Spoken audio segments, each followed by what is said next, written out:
ប្រចាណា2ឆ្នាំងបើសិនជាឧទាហរណ៍ថាគូស្នេហ៍វិញគេយកបាត់ទេ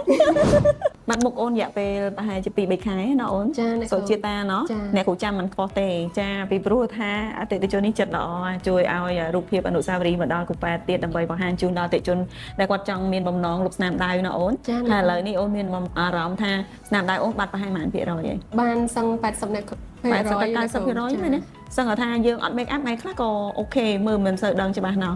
ចាអូខេអញ្ចឹងឲ្យបាត់ប្រហែលខែហ្នឹងកើតអីរវល់អីហ៎រវល់អ្នកគ្រូផ្លូវបាក់ប៉ុន្តែក៏នៅតែតស៊ូមកបានចាហើយមានអ្នកគេចាប់អារម្មណ៍សួរថាបាត់ស្នាមដៅនឹងខ្លះហ៎មានអ្នកគ្រូអញ្ចឹងហ៎ហើយអូនប្រាប់គាត់ថាម៉េចប្រាប់ថានៅដុកទ័រប៊ូបាញ់បាត់មែនអូអរគុណច្រើន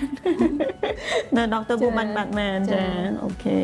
ហើយអ្នកដែលគាត់បានឃើញអូនទទួលបានលទ្ធផលអញ្ចឹងគាត់មានចំណាប់អារម្មណ៍ថាចង់មកលុបដែរគាត់ចង់អ្នកគ្រូគាត់ចាឆាតសួរខ្ញុំរហូតគាត់ថាដល់ពេលខ្ញុំបាត់គាត់នឹងមកដែរអូចាអរគុណច្រើននេះសម្ដេចបរិបត្តិអតិថិជនចាអូនសុជាតាហើយបាញ់អស់10ដងហើយចាតែមុខអូនមានឃើញថាសភាពស្បែកខូងឬក៏ដាច់ស្បែកស្ដើងឬក៏អីអត់ទេអត់ទេអ្នកគ្រូនៅធម្មតាដែរនៅធម្មតាតាទាំងអស់បាត់តពណ៌ណោះអូខេតែមានសគាស្បែកអីអត់ទេអត់អីទេអ្នកគ្រូស្ថានភាពស្បែកគឺនៅធម្មតាទាំងអស់មានតែស្មូតអលងថែមែនណាចាអ្នកគ្រូអូយពិសេសខ្លាំងមែនតានអូនដែរនៅសម័យថាអូនមានថ្ងៃហ្នឹងអត់ដែរអ្នកគ្រូគិតថាដៅហ្នឹងគឺមួយជីវិតហ្នឹងប្រហែលខ្ញុំគិតថាប្រហែលជាមិនបាត់ទេសឹងថាមួយជីវិតនឹងរហូតដល់ពេលហើយបានតាមដានភ័យនៅដុកទ័រប៊ូបានអ្នកគ្រូរយៈពេល2ឆ្នាំបានខ្ញុំមកអូប្រចាណា2ឆ្នាំងបើសិនជាឧទាហរណ៍ថាគូស្នេហ៍វិញគេយកបាត់ទេ2ឆ្នាំបានទេបងប្អូនអរគ្នា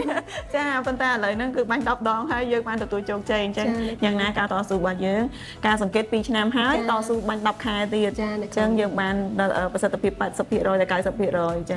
ចឹងពិតជាអរគុណណាអ្នកគ្រូអរគុណអូនដែលបានផ្ដល់កាដូអនុស្សាវរីយ៍ជាមួយនឹងខាង Dr. Boo អញ្ចឹងបងប្អូនអ្នកដែលមានបញ្ហាស្នាមដៅដោយអូនសុជាតាអាចអញ្ជើញមក Dr. Boo ដើម្បីបំបត្តិស្នាមដៅនេះបានចា